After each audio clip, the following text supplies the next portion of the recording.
I remember a famous marketing case when I was at the MBA, and it was about essence. But essence to me is about strategy. Professor was asking, what was an Altoid? Some folks said, it's a breath freshener. Some of them said it's a mint. But the professor kept digging deeper. And she asked, but what does that mean? What's the essence? And basically the methodology to figure out the essence, or the core strategy of sorts, is to keep on asking. And why would you do that? Why do people use mints? Why do people use breath fresheners? So students were answering, well, to clean their breath. And the teacher kept on pushing. But why would you want to have good breath? Why? So the student said, well, because it gives you confidence. We kept it back and forth until we got to the point where we couldn't go any further. If the goal is to get confidence and breath, then what is the substitute product? So that's like the second question.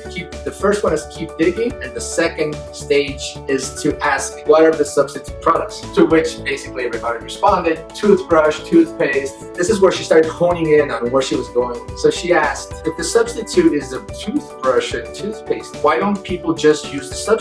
And obviously everybody answered, well, because sometimes you can't. You're on the go. You're not at home. And this is where we hit gold. She basically says, so then tell me again, based on this new definition, what is the essence of an Altoid? And that's kind of where it dawned on everybody. And, basically 3 or 4 raised their hands at the same time and said, it's a toothbrush replacer for people that are on the go. When you're mobile and you don't have a chance to wash your teeth with toothpaste, you use an Altoid. So that's the essence. It's a toothbrush replacer for people that are on the go. The professor was very happy with the answer. That's exactly what the essence of an Altoid is. So then she asked a critical question, and this is how we tie it into business strategy and product design and customer satisfaction and everything else. This is why essence detection is such an important methodology, not just for marketing, but really for strategy.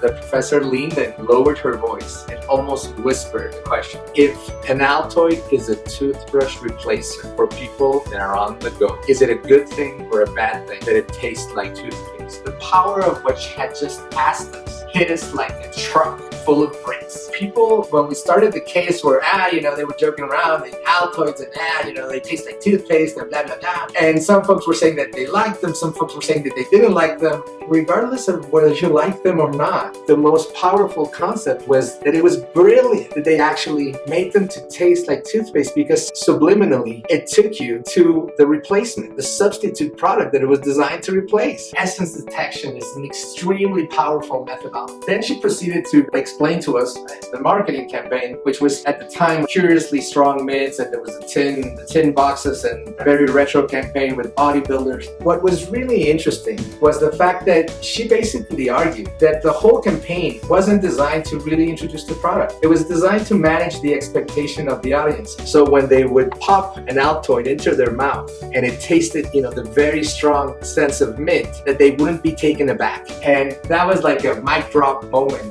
Oh my God, really? The whole marketing campaign was just so people could literally swallow the product design. I'm sure somebody in some meeting room somewhere, they wanted to basically, oh my God, let's reduce the mint level, because we did some focus groups and people think it's very strong. It's too strong. People say that it tastes like toothpaste. Can we put like another flavor? Put cinnamon.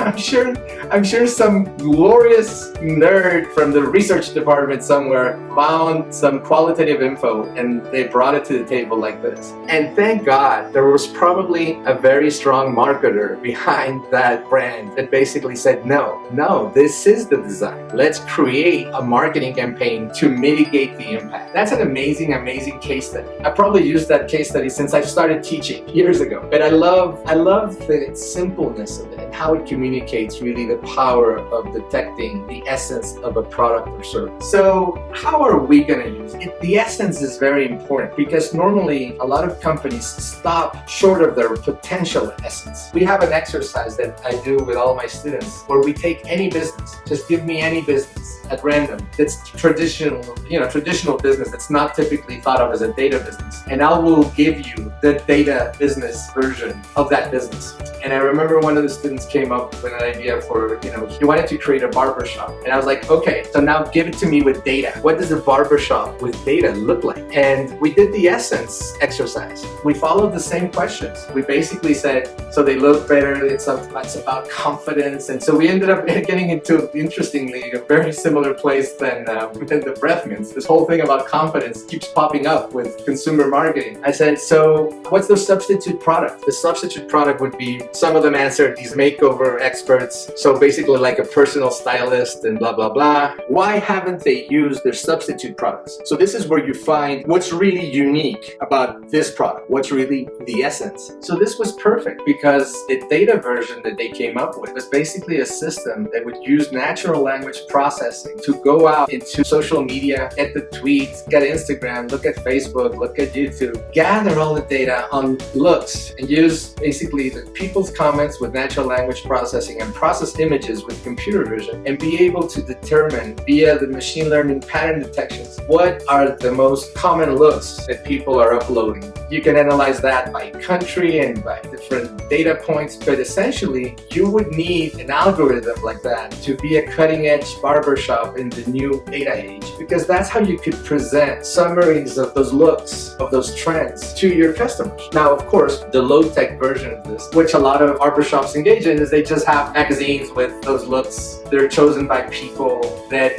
are supposed to be like really cool stylists from really cool places, and they create these looks, and that they have like these catalogs and magazines and things that they show you. But if you think about it, with machine learning and natural language processing and computer vision, now you can actually do it real time per country, different socioeconomic levels, by race, by Hispanic or non-Hispanic, by ethnic origin. So it creates a lot of new possibilities where you're not depending on the knowledge of an expert to tell you what a great haircut looks like in a given city in a given month. So you get into the magic mirrors, which are starting to be very common on the technology front. These magic mirrors where you can do a simulation of how people would look with different haircuts. They have them also for lipstick. They have them, for different garments. So you stand in front of the mirror, and the mirror shows you what you would look like with, obviously it's not a mirror, it's a screen. You would see yourself, but you would see overlaid the hairstyle that you're thinking, and you could change different hairstyles, and you can model it directly on your own face so that you can see how it looks like on your head, etc., etc. So this is an example of how we tie that in to business strategy. But where do you want the essence to be? Where do you want the essence to remain? Or the barbershop, do you want to be just another barbershop? Or do you want to be a barbershop that can connect you to the latest trends? Or do you want to be a barbershop that basically is a confidence booster? That after you leave that barbershop, you can leave like a new person. And that's the difference. So instead of designing, some of these barbershops with sports memorabilia or with the shiatsu massage with scantily clad women, that may help your confidence in the very, very, very, very, very short term, if you're an insecure guy, but it really doesn't alleviate the overall confidence problem. But if you truly become this fashion consultant that can bring out the best look in anybody, any guy that comes into that door, in that barbershop, that's something of value. That's the true essence of that business. There's still a lot of work to do because you still have to do a lot of the coding, and you have to, it's a lot of work. We just threw it out there. Natural language processing, machine learning, this computer vision for this image recognition, but it's a lot of work. But that work now has a purpose, has a mission, there's a reason for it to be done. There's a data strategy behind it, and there's a business that can flow now from that strategy. So one of the ways to get to the right business strategy is through essence detection of your product or service. We'll make sure to give you more examples. That's just one of the methods, but it's a very, very powerful one. First of all, keep digging. What is it for? What is it used to? Keep digging, and when you hit a wall, then you're like, well, so what product is a substitute? And once you find the substitute product, you try to create the verb. Is it a toothbrush replacer? Is it a confidence booster? Is it a memory creator? You play around with how far do you want to take that essence in order to really and truly super satisfy the customer.